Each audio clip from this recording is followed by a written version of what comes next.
وانا ماشي في الصين كنت في المول بجيب اكسسوار. ما كانش في حسابي ان انا اجيب جرابات ميه بصراحه. لقيت النوتة صينيه محترمه جدا بتبيع جرابات الميه دي.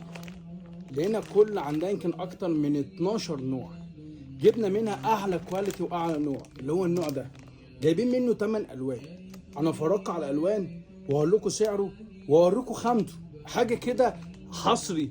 الحاجات دي انا هو بتاع موبايلات، انا عمري ما شفتها في مصر. ادي ده لون، اتنين، تلاتة، اربعة، خمسة، ستة، سبعة، تمانية. هنفتح لون منهم. تعالى اوريكم شكل الجراب. ده غير اللي بينزل لنا خالص.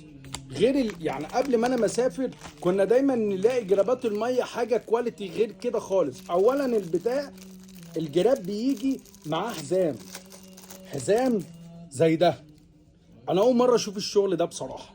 حزام بتلبسه كده لو عايز تعلق الجراب في رقبتك. تعالى بقى اوريكم السيفتي بتاع الجراب. اول حاجه الجراب هنا فيه قفل. تعال بص السيفتي بتاعه. جراب جامد جدا. بص القفل فين. ده فيه كذا نظام حمايه. بتشيل دي كده، بتفكها كده، بعد كده بترفعها كده، بعد كده ده بيخرج معانا. ادي ده الجراب اتفك. خد اول